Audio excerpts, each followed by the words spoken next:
I get to introduce Gary. I'm so excited. First of all, Gary's been an amazing volunteer, you guys. We've been so fortunate. He used to man the camera, but now he's manning men and women. He's helping people. Gary Sellergren is a mindset and integrative wellness coach with a background as a senior healthcare executive, where he led strategic planning, operations, and business development for large medical centers and physician practices. Over his career, he has driven measurable results, including transforming underperforming operations into profitable, high-functioning organizations while leading teams through complex change and uncertainty.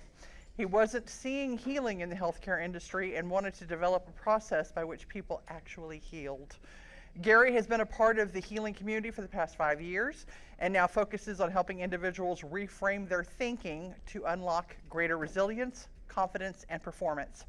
His approach combines real-world leadership experience with practical mindset techniques that produce results quickly, often in just a few sessions. We are just starting to scratch the surface in terms of understanding the mind-body connection and how our thoughts can significantly affect our physical health.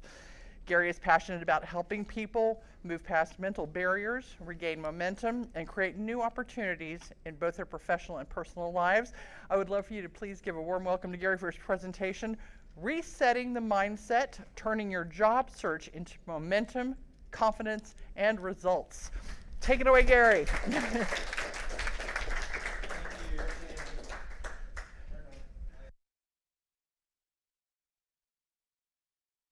Can you hear me? All right.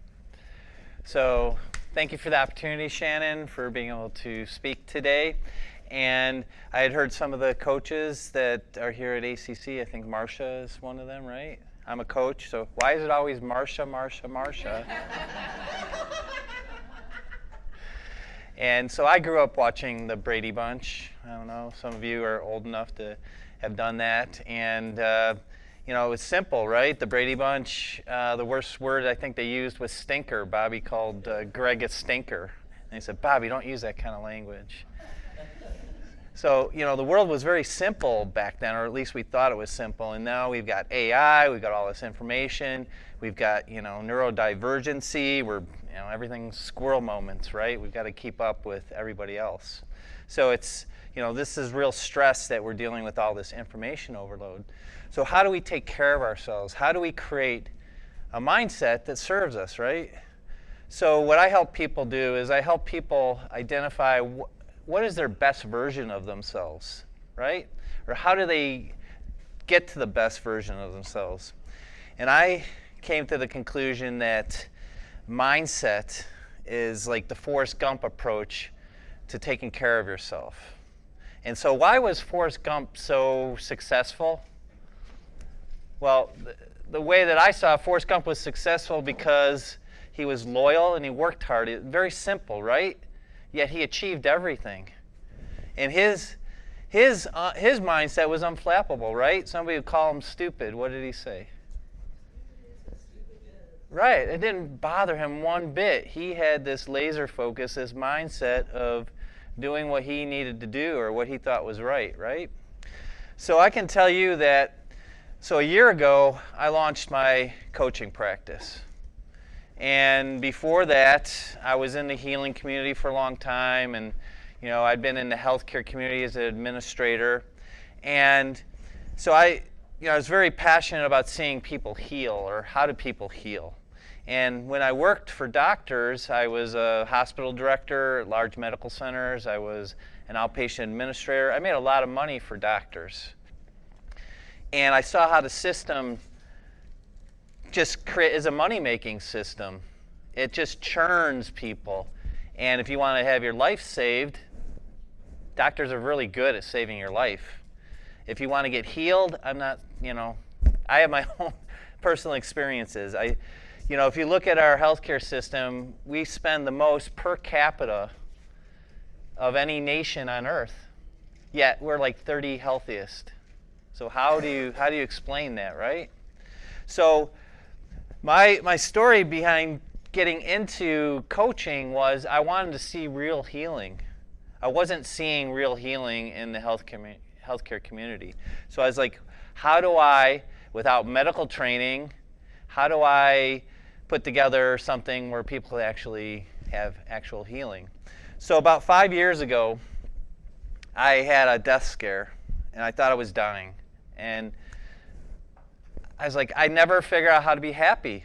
I don't know if anybody else has had that same frustration through their whole life. And I was like, all right, now I'm not going to be on my deathbed and not have figured out how to be happy. So I went through this whole long introspective, search, and tried everything, every modality, whether it's meditation, yoga, whatever it is, to see what resonated with me, what made sense for me. And what I came to the conclusion is that mindset is the easiest thing to follow and simplest thing. If you can create a mindset that serves you, and then everything that you do, all the modalities, all the therapies and everything, then you assess how your mindset is affected by those therapies individually, right? I love when you hear people say, well, broccoli's great for you, it's very healthy, right? And so you grow up thinking, oh, you got to eat a lot of broccoli, right? So I still talk to people who they get terrible indigestion from eating broccoli. I was like, why are you eating it? Because it's good for you, right?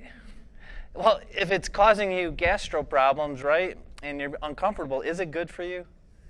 So many people do the same type of thing with what we do with food as we do with just a lot of our activities. Some expert told you it was good for you.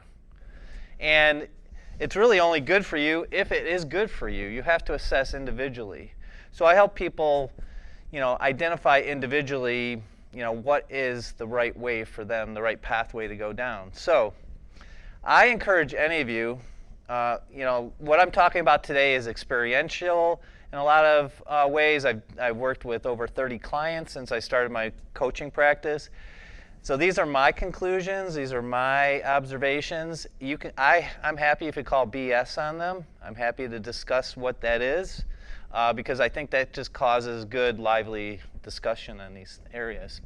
So, resetting the mindset. So I don't know if anybody took probability courses in school or anything. Did anybody take probability courses? The highest probability of success would mean you're inputting like your most positive and you're doing everything you need to do, right?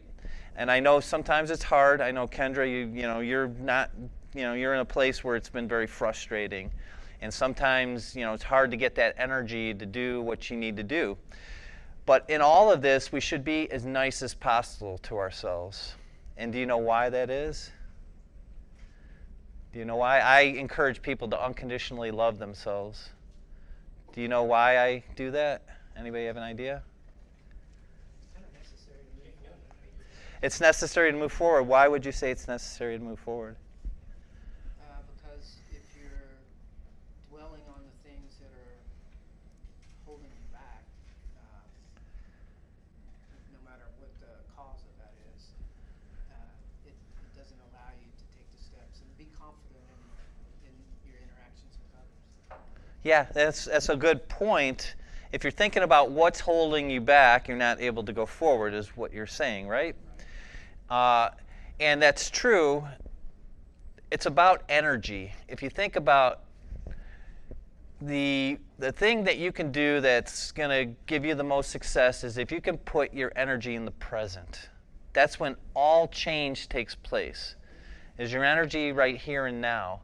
If you're so upset about how you were treated and how your boss was so mean to you or how your mom was so mean to you in the past, then that energy is being stolen away from your present thinking and your ability to move forward and go and think about what you've done, learn from what you've experienced. You give yourself, if you're present and you're keeping the energy right now and you're fully there and aware, then you are able to, you give yourself grace, you give yourself forgiveness, you give yourself all these things that allows you to move forward. If you are beating yourself up and so guilty about the past, that energy's stolen away what you can do right now. If you're so fearful about the future, Energy is being stolen away from what you can do right now. So I help people understand that putting that energy right here in the present is where all the magic can happen. Okay? So how? How do you do it? A lot of people think mindset is out of your control. It's like, oh, I was born this way, right? I don't have any control. I'm a victim. People did this and I feel terrible and they make me do this. Well, the real truth is that nobody can make you do anything. Nobody can make you feel a certain way. Okay? And we can have an argument about how that is, or discussion is a better word. But what I have found out is that the only place you have control is over yourself. I don't have any control over somebody might, yell at me right now and scream at me, or somebody's going to run out. I don't have any control over what anybody in this room will do. I have control over how I interpret what's going on in the room. I have control over what I'm saying. I have control on what slides I'm going to show. And I have control over basically just myself. So what I've seen is a lot of depression. I know a lot of us can get depressed. I've been looking for jobs here and there, back and forth. I've been depressed too. And I've noticed that the reason why I've gotten depressed is because I've tried to control things that are out of my control. And that's where I've gotten the problems. If I'm trying to control how they feel towards me, or I expect them to do something and they don't do it, I get depressed. So I thought, well, I'm not going to get depressed if I don't, and it has worked. I still get a little bit frustrated here or there, but I don't see depression doing me any favors. Okay? And that's another discussion, whether depression is actually positive or if there's any positives in it.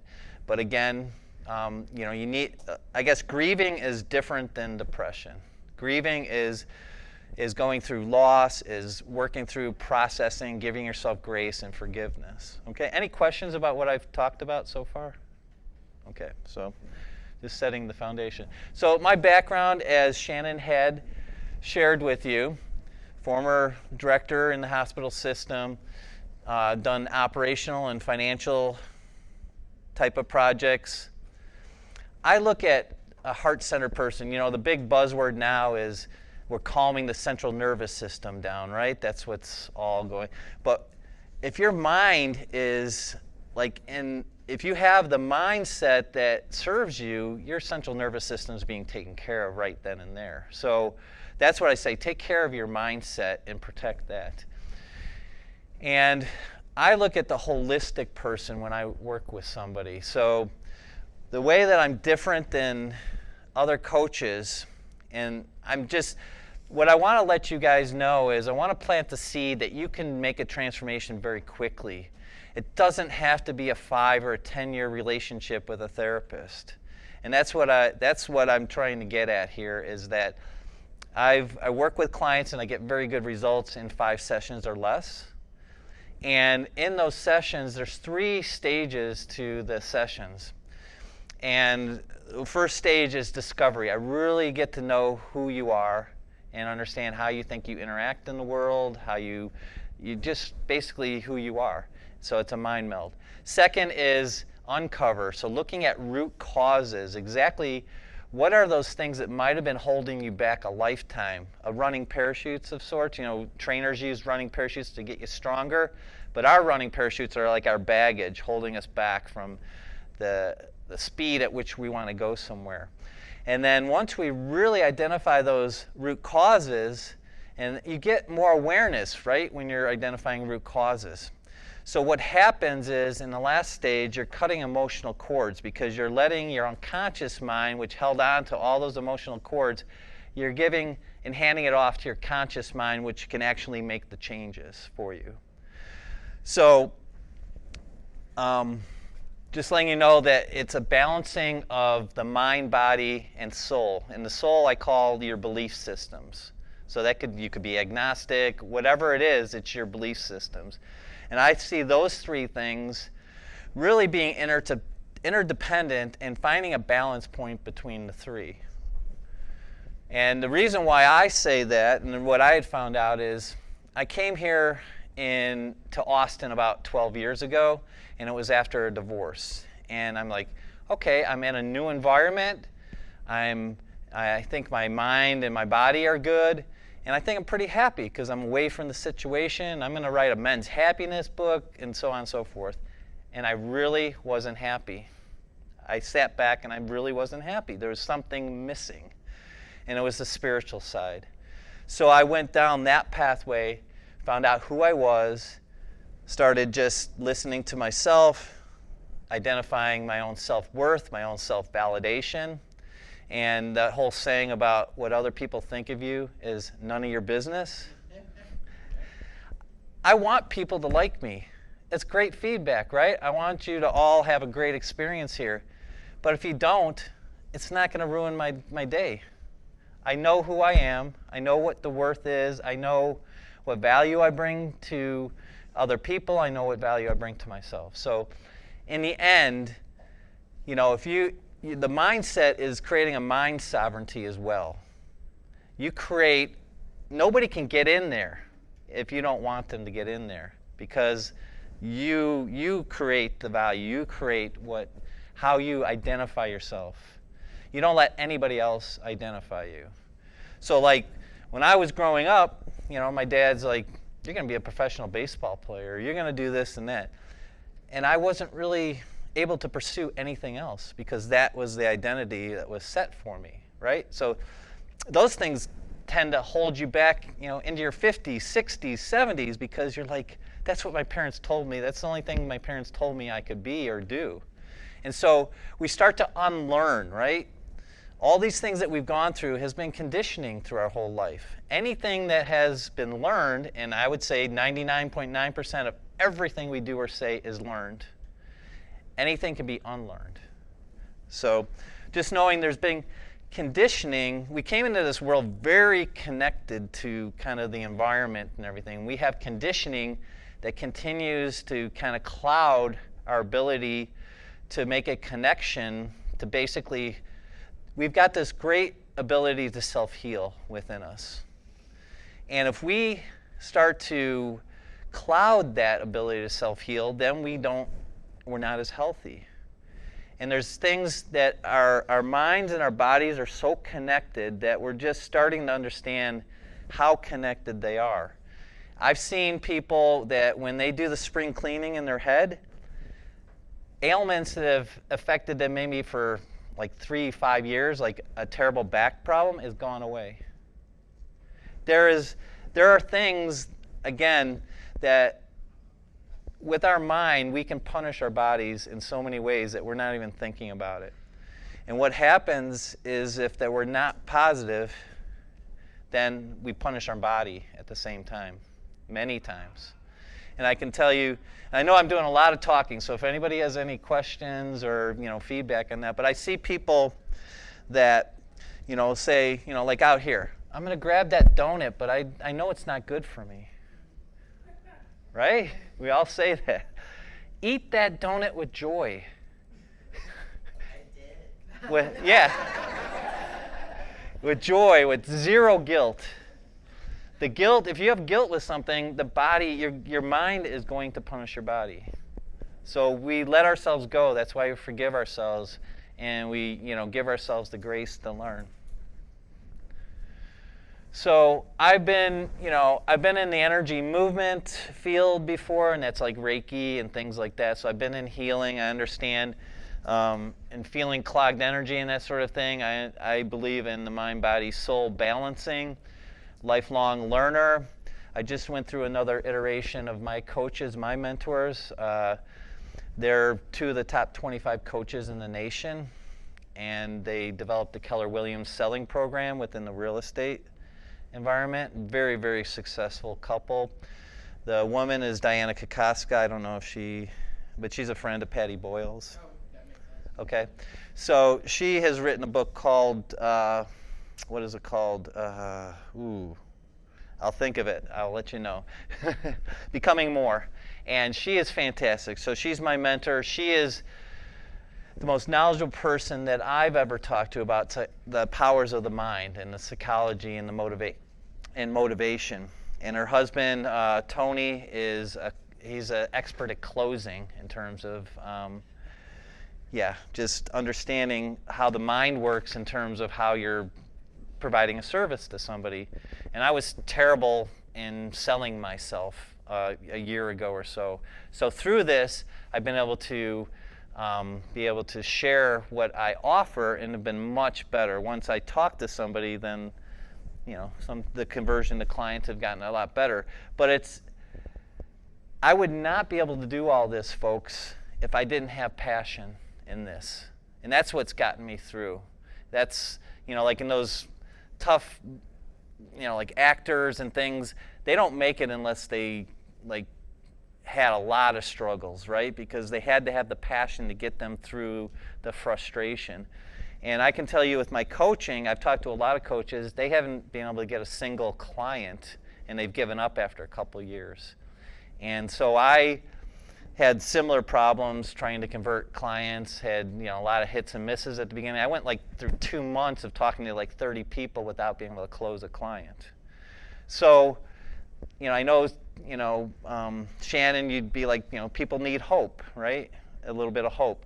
So, again, I would say follow a passion, something that you really want to do, and that helps get you through some of this. And I know I've been as frustrated as anybody in this room, I can guarantee you. Okay, so my mission is to heal one person at a time. I want to elevate humanity, and I just want to unlock global healing. Just like so many things that we see are contagious in a negative way, I want this to be contagious in a positive way. And I want to stop relying on these so-called experts where we just keep spending a lot of money. Now, I wanted to give a disclaimer. I'm not medically trained. I don't have any medical degrees. So I definitely talk to your doctors and your other medical experts. And always listen to yourself and your bodies. You know best. But I can tell you that I've done a lot of mind over matter things. And I'm not saying that all our physical ailments are in our heads. But a lot of them actually are. And I found out through my own physical health as well. Joe Dispenza is another person that is a big person. He's a big person on meditation, but he's also a big person on mind over matter if you're looking for some inspiration. All right, this is the why. Again, I thought I was dying 5 years ago. I thought I was happy after a divorce, but I wasn't, so that's what led me down this pathway. Success Mountain, sometimes we can't even spell it correctly. It's too hard. We got people here that they haven't even tried. And so we know it's not easy, right? And then wouldn't it be nice to go through life just like a cat? What happens to a cat if they fall off the tightrope? What happens? Well, they land on their feet every time, right? So what that means is that over 90% of what we worry about never happens. That's a lot of worrying, isn't it? So why don't we take that energy of worrying and why don't we instead say, build up our resilience in mind, body, and soul, and say, I'm going to be able to deal with anything that comes my way. How about if you could just deal with things you didn't even think about, worried about, right? So this is why I encourage people to, put that energy in the present and continue to build up the resilience, because we just don't know what life's going to throw at us. But I can tell you that this past Sunday, storms came through, right? And I love storms, and they knocked out my internet and electricity for a while. And I had a ton of clients on Monday and a ton of need for internet. And I'm like, I'm not going to worry about it. Normally, I'd worry, the anxiety would be really bad, right? But I got to the point where I was like, I had to think about, is this healthy for me to worry about this? And I said, no, it's not. I let it go. Of course, the internet worked the next day. I didn't have to worry about it. But I knew that I could move things around on my phone. I had ways I could do things, and I knew I had the resilience to do it at a moment's notice and basically do what I needed to do. So that's why I like to use an analogy of a cat. Why does this guy have a tail instead of a leg? It's driving me crazy. That might have been I don't know. That might have been AI. I got it from I think I got it from chat. That's a good observation. Sorry. I had to get rid of that tail. No, that's AI fluff things. Really look. Yeah, it slipped in a tail and I didn't realize it. There's still room for humans. Plenty of it. So I really think it's a balancing of mind, body, and soul because I'm trying to keep it as simple as possible. I think that simple is the most powerful, and I found out that simple usually is the right answer too. So this is the real power. I tried to come up with a diagram, and I think this is you can pass this around, but at least you have this. If you want to contact me, that's my contact information on there too. So the way to master being fully aware, to master being 100% in present and putting all that energy in the present, I believe you have to master 3 areas that are on these corners, on these tips of these, on the triangle, okay? Love yourself unconditionally. That's the hardest one. I would say less than 5% of the population unconditionally loves themselves. I can tell you, if you try to move towards that, if you are able to do it, it's one of the hugest, biggest transformations I've done in my life. Scariest thing by far that I've done in my life. Because I did not know, once I was going to open up that door and say I'm loving myself unconditionally, I didn't know who that person was on the other side. And I was scared to death before I did that. I've jumped out of planes. I've gotten over phobias of spiders, of heights, public speaking. If I wasn't able to get up here at all in college, we had a speech class. Why am I up talking, right? I'm an introvert. I'd be much better at home just by myself watching TV right now. Why am I talking to people? Because I have a passion to share what I have found out, because I want people to be happier. I want people to heal. I want to share what I've been through to help other people. So again, if you can find those passion areas, they can get you through some of this too. Okay, so, yeah. I don't know if anybody heard that Harrison Ford speech at Arizona State. Did you hear that? One of the things he said that really stuck with me was purpose and passion are not the same thing. Passion gets you up in the morning, and purpose helps you sleep at night. I love that. Okay. I can see that purpose. So we're saying that purpose is basically you being fulfilled, knowing that you're on the right path, right? So that's sleeping at night. Yeah. So I know that after being in the healthcare industry, after doing some other things, I know that my real passion, after really looking and studying myself, I knew that my number one passion is healing. And so the healing gets me up in the morning, right? The fact that I'm actually helping people is my purpose, and that's helping me sleep at night and gets me excited in the morning too. But again, frustration, guys, over 60 days, like I said last year, when I've had a lot of referrals, people to follow up with. They say they're going to be clients and they drop off, and it was a mess, and I could have easily given up. So the other thing is that fear, guilt, and shame, these are areas that are conditioned.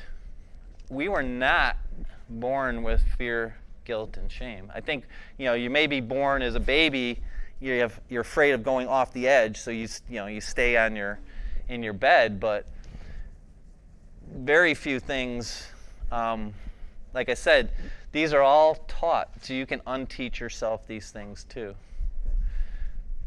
Ego or soul. So my experience is that we're either in an ego state or a soul state. ego is very much associated with fear, guilt, and shame. If you're feeling fear, guilt, or shame, you're in an ego state. It's an ego state where there's judgment on yourself, people. You feel people are judging you. You're trying to people please, so on and so forth. The other state is your soul state. And the soul state I see as that's when you're in a state of love, forgiveness, and grace. If you can put yourself in that state, that's where you can start to heal more. You also have better interactions with people. You have better relationships. When you start to get into this soul space where, again, forgiveness and grace and no judgment of yourself, guess what? You start to judge other people less. You start to have closer relationships with people. You start to have more positive experiences. You actually start to see the glass being half full. You start to have gratitude. You start to think of the things that you have instead of worrying about the things you don't have.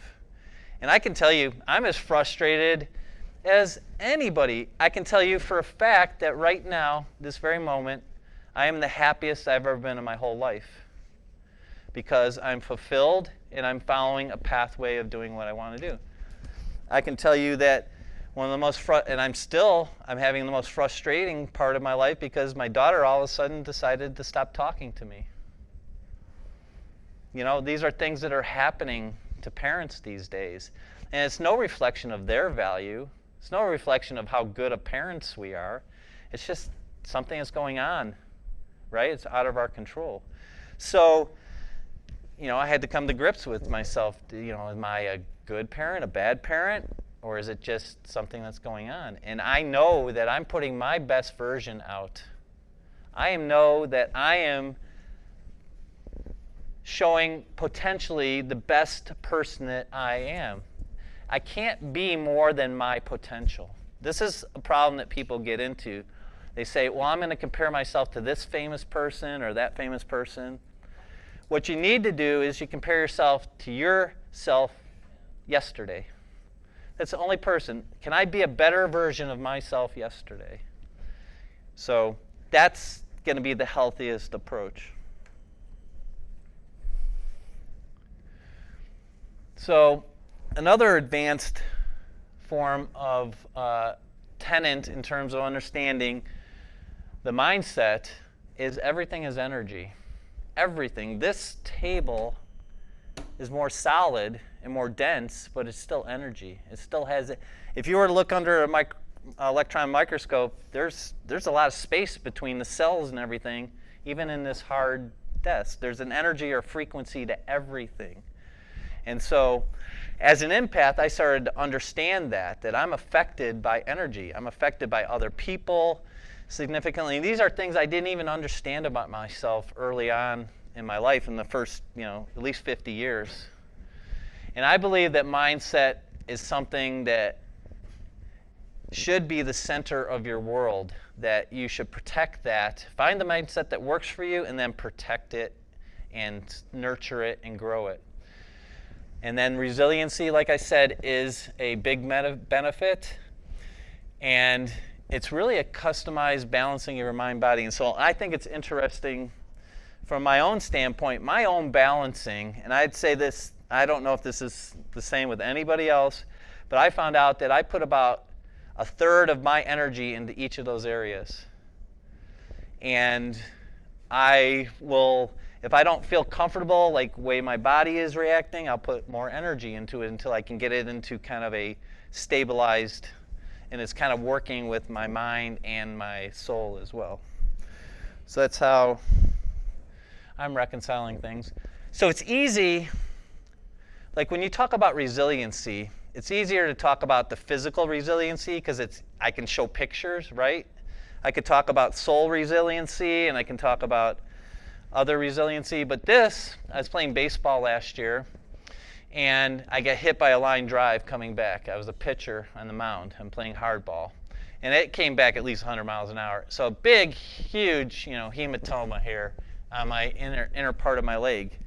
And when it happened, I I knew that I was okay instantly because I'm in tune with my body, and I can tell when things, are not right or not, because I know I know what's healthy. But when this happened, I knew it didn't hit any bone. I know it hit just flesh. Now, it hit really hard, and it was really ugly.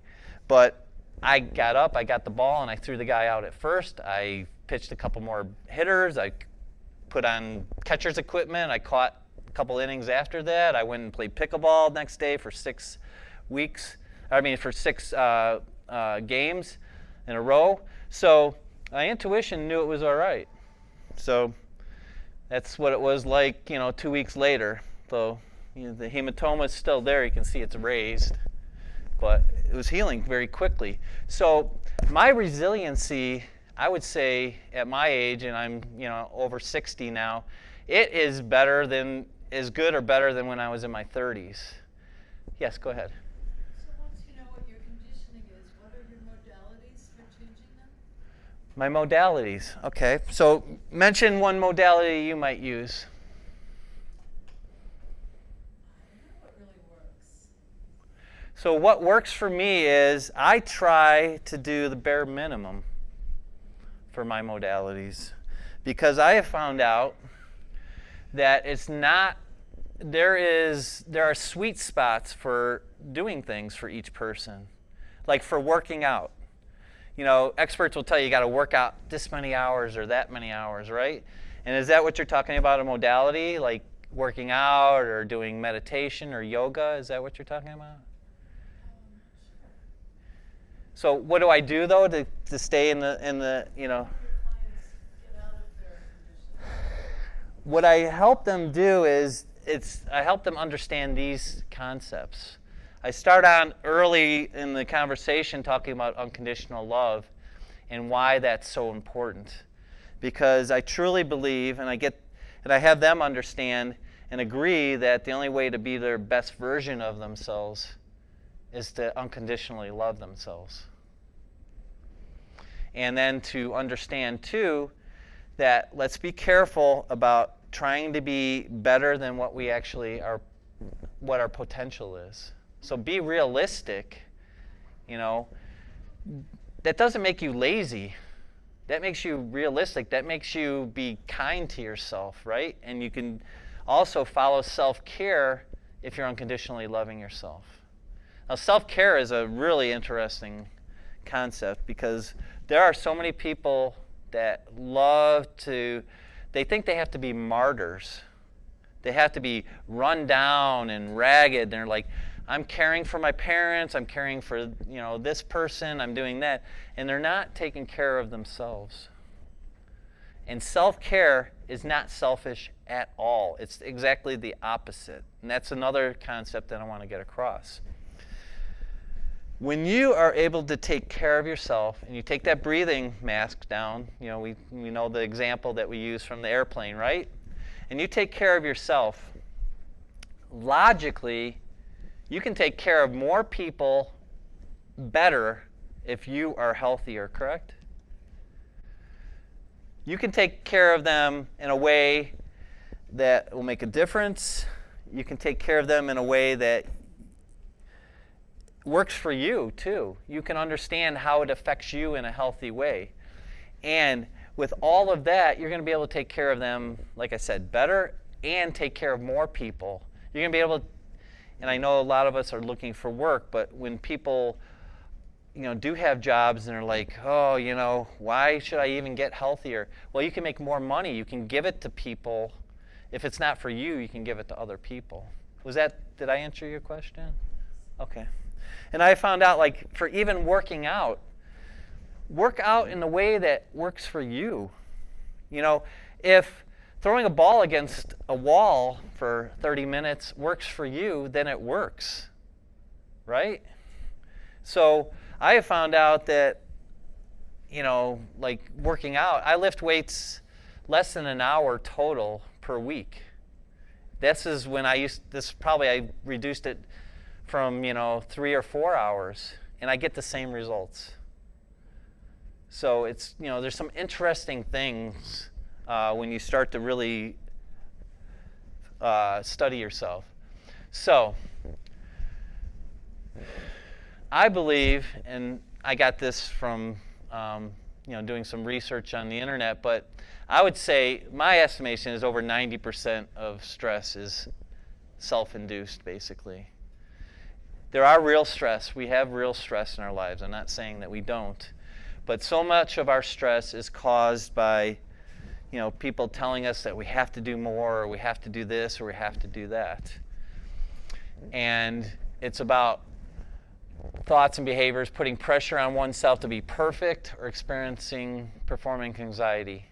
It can really significantly impact mental well-being and productivity. So, again, if we can unlearn those things that we are artificially causing ourselves more stress, if we can unlearn those things, we're going to be a little bit happier, okay? But there are real stress. Don't get me wrong. I'm not saying that we don't have real stress out there. But we want to focus on self-awareness. We want to develop our intuition. All right. So intuition, this is my definition of intuition. Tapping into the unconscious mind and helping it you make decisions. Would you all agree with that being a definition of your intuition? So your unconscious mind is this supercomputer that has experienced everything, right? Your supercomputer has experienced every sense of those experiences that you've been through. Your conscious mind is only a sliver of what you can remember from those experiences. But if you can really tap in and utilize your subconscious, that you can trust your intuition. And so I can tell you honestly that since I started unconditionally loving myself, I also trusted my intuition at the same time because I know who I am and that sort of thing. I have not regretted one decision I've made, one thing I've said in 5 years. And so not worrying about or regretting things frees up a lot of energy too. Okay? It's not that I'm arrogant. I care what people think to the extent of it being information, but it's not going to ruin my day.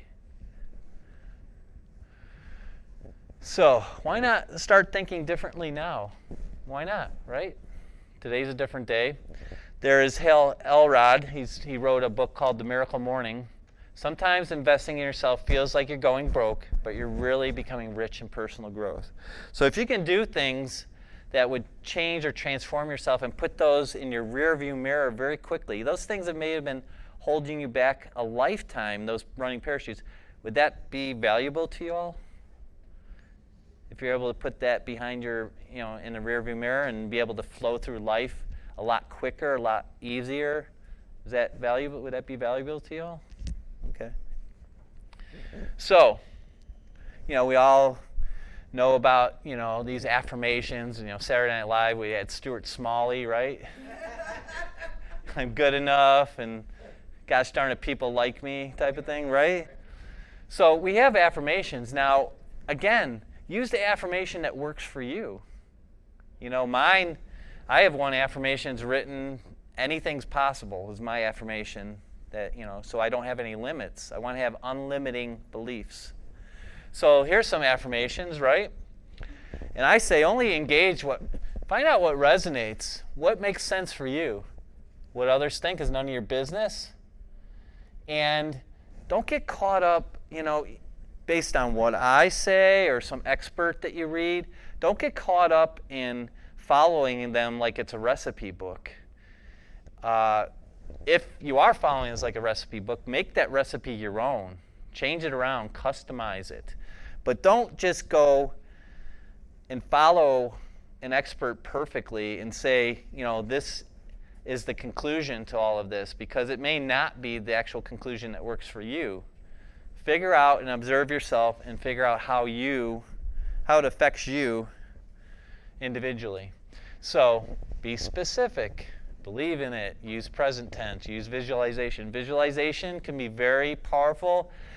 The psychology of the brain is interesting because sometimes it can't tell, the mind can't tell when you're visualizing, it can't tell if you've really experienced it or if you didn't sometimes. So you can actually get your mind moving in the right direction by visualization.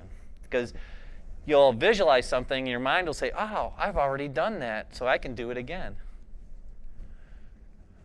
So this is not the end all. This is just some ideas about how to cultivate positive mindset. This is not exhaustive, but just some things. Mindfulness, celebrate small wins. That's one thing that was really difficult for me growing up. My dad, wanted me to be a professional baseball player, right? And I remember one day, I was 4 for 5. I had a triple and a home run. He's like, what could you have done in that other at-bat to get that 5th hit? I'm like, oh, okay. I guess I can't do anything good, right?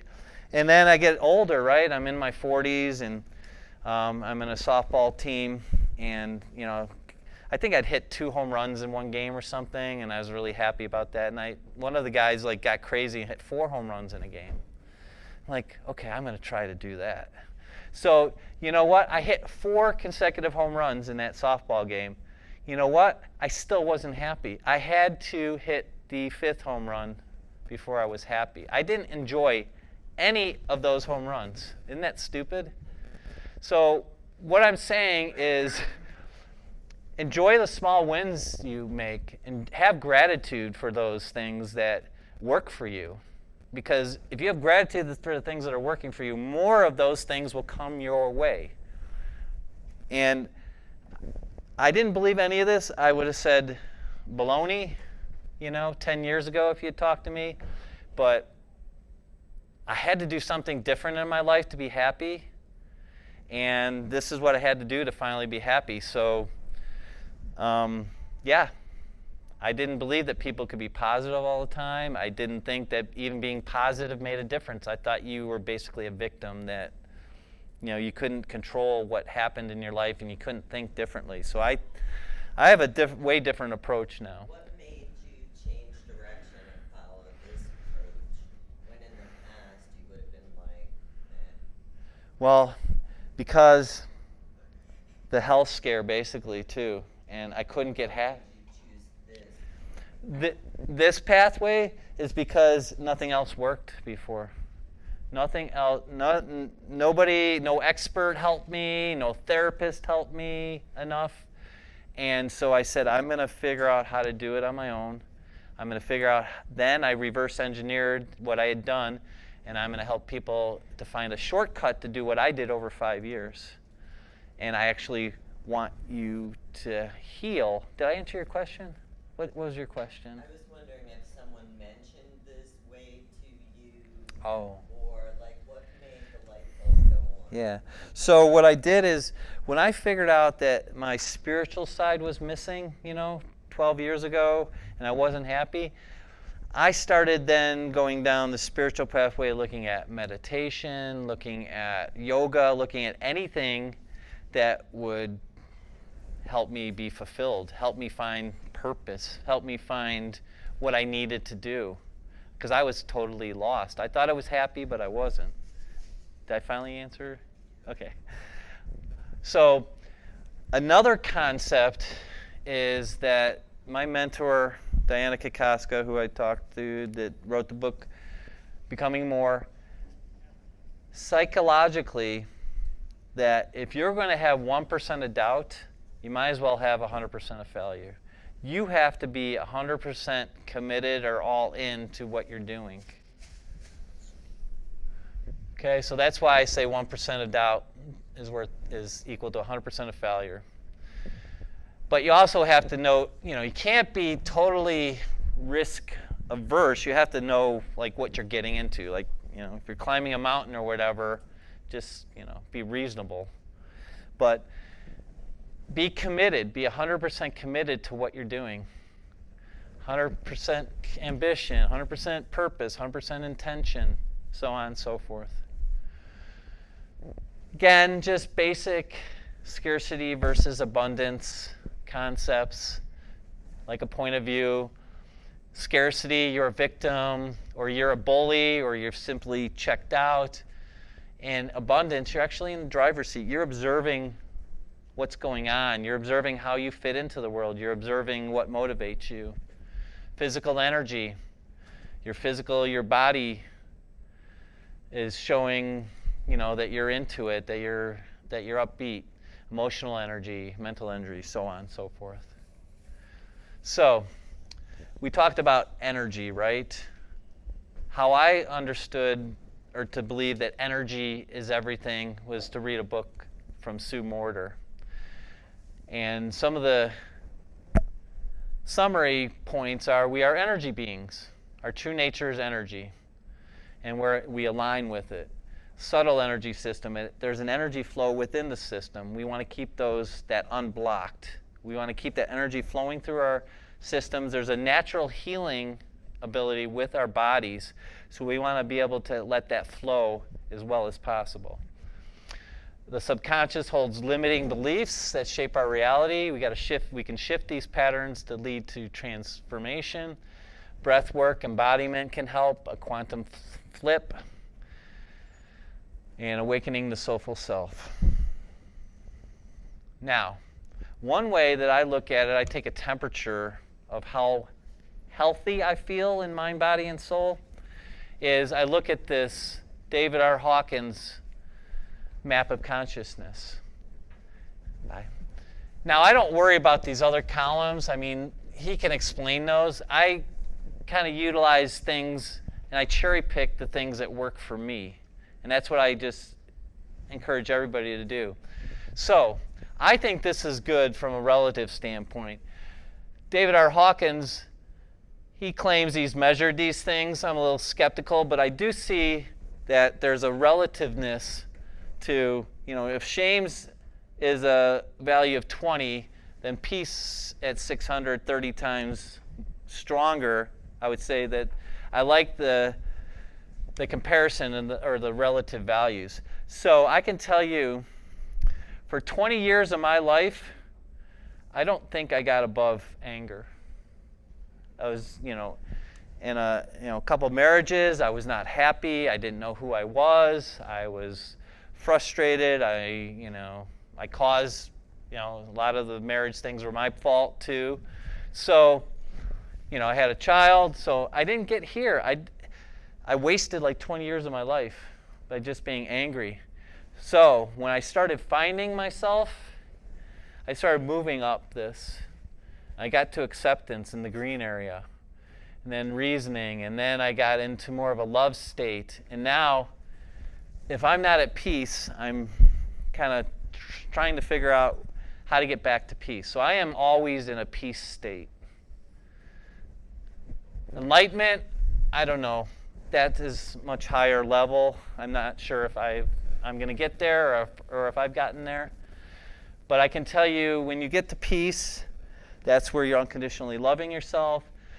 That's where you're observing yourself. You're flowing through life. You're more in the flow rather than resisting what's happening. Okay? So any questions on this? I think the book that he got this, or that he wrote that this appears, is called Power versus Struggle. I think that's the correct title.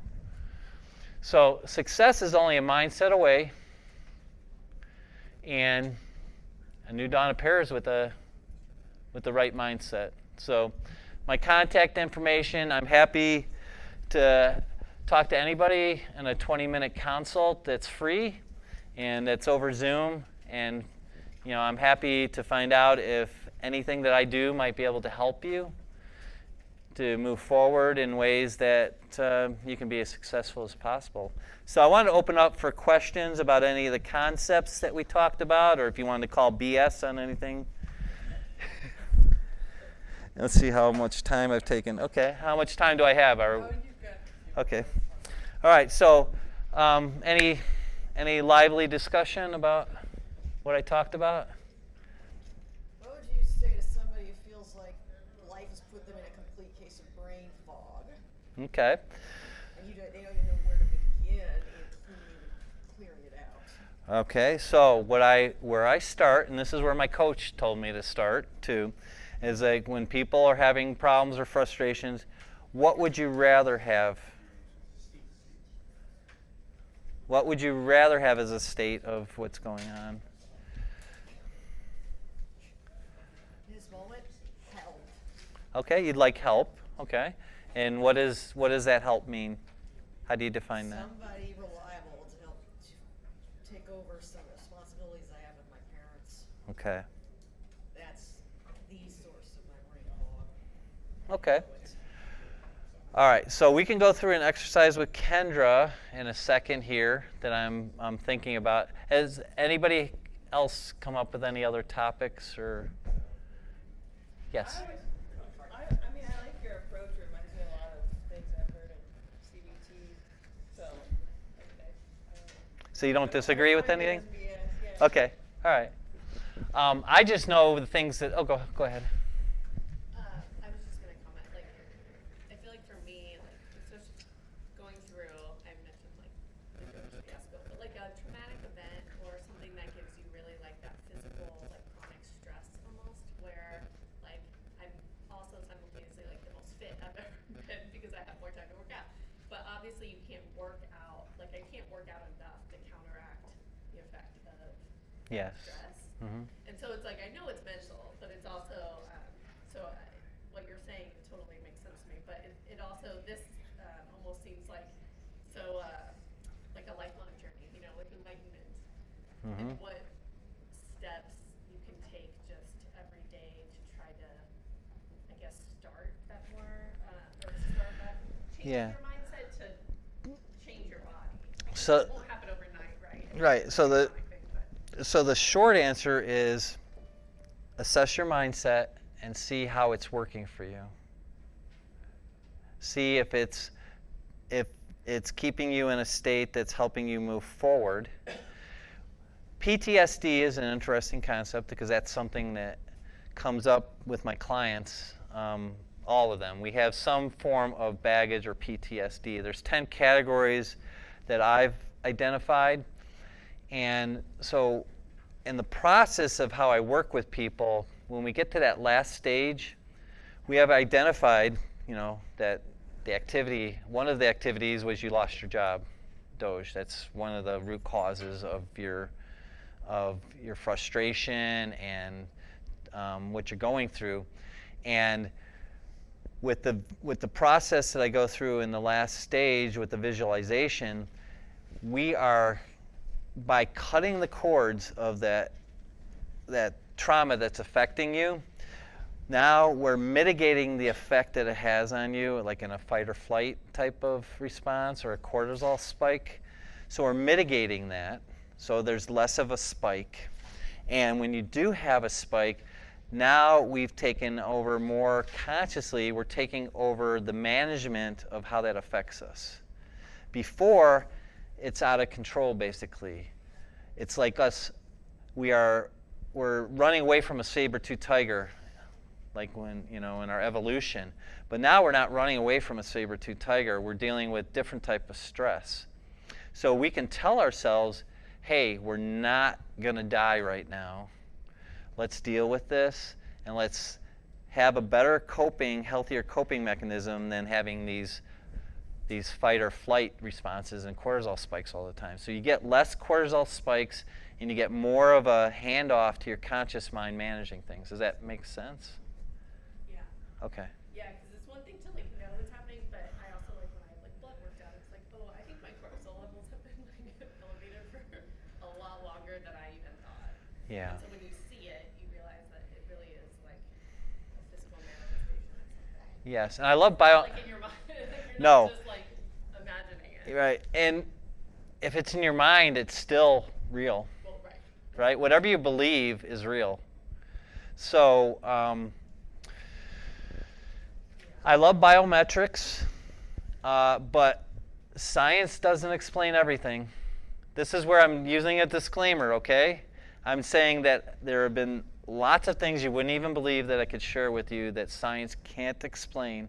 So the mind is much more powerful than you can imagine and more powerful than science can explain. So I love, like you said, if you're seeing cortisol in your bloodstream or wherever and you see those spikes, but if you develop an intuition, you know what's going on. You don't have to have science tell you or confirm.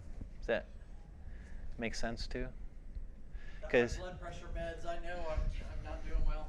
yeah, you can feel it already. You can feel it already, and yeah, go ahead.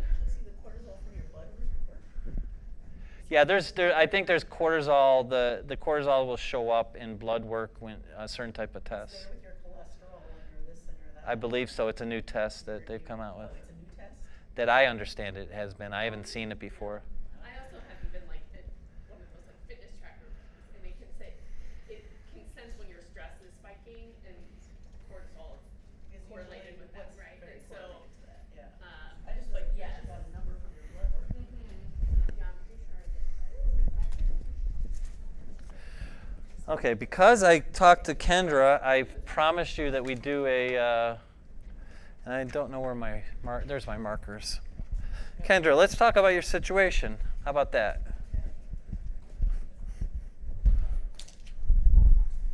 So I'm going to do an exercise that I call analyzing it to death. Okay? So you can do this for anything, right?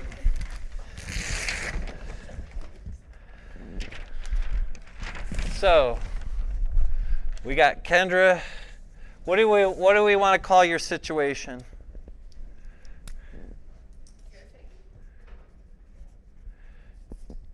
Elder care trauma. Okay, so it's elder care trauma.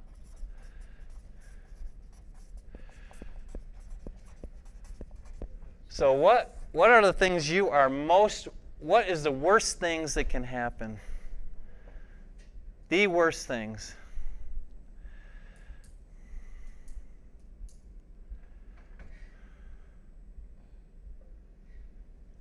I'm gonna try to put this into words without breaking down. And if this is too emotional, we can go do something else.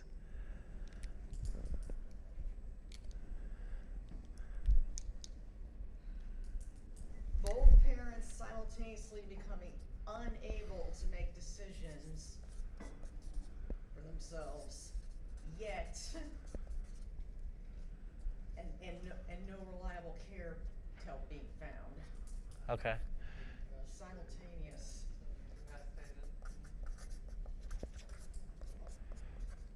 So I'm going to call it full care. Basically, they're unable to really take care of themselves, right? Okay, so what else? What's the other worst things that could happen? Can't find reliable care. Lack help. What else? Not qualifying for that care. Yeah, I'm running into the fact that Dad did, when he was employed, did so well that there seems to be a lot of things that people bring up. They're like, he's looked into that and he doesn't qualify because of that lengthy career of doing quote unquote too well when we are never rich in the first place.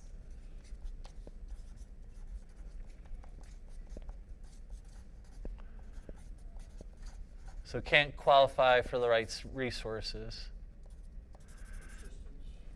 Yeah, resources, assistance.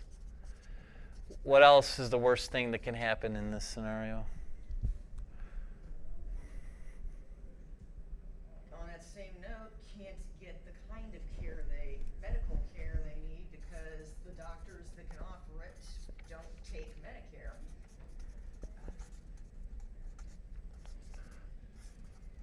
Yeah, getting them all on Medicare was a whole rigmarole in of itself. All right, we're ready to wrap up? Okay. All right, so what you do, Kendra. These are all the worst things, right? These are all the things you're worried about, right? Go ahead and rip that up. Just rip it up. You can't rip it up?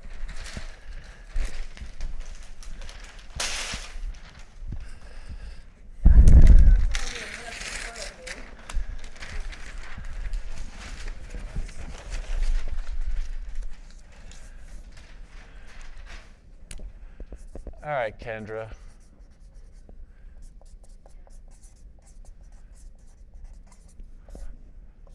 All right, now, what are the best things that can happen?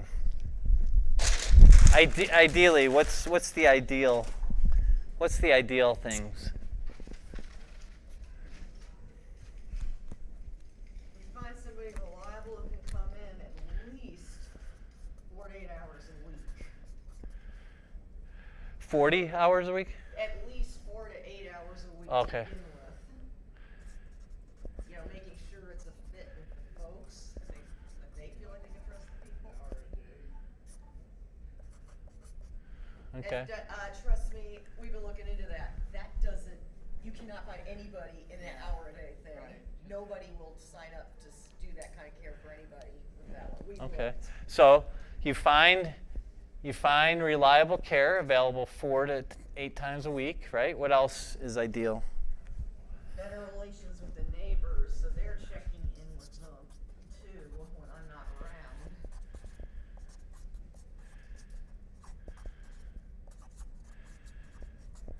Okay. What else? People reaching out without me having to initiate it. Are you an only child? Yes. Okay. Others will help out. What else?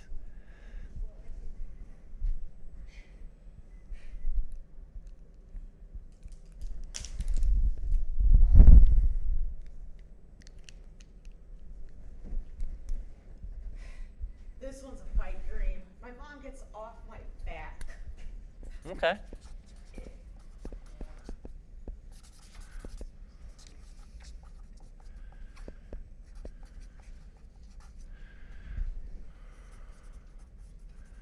All right, so that's just an idea of what we can do with any of these things that we have a lot of anxiety over, that we can, can go through this exercise on our own, either physical exercise or in our minds, to just basically analyze the bad things to death, the things that we're worried about, the things that, 90% of what we worry about doesn't happen, right? So you can go through these things and like I said, think about all the worst negative things, tear it up, and then start thinking about all the positive, the possibilities.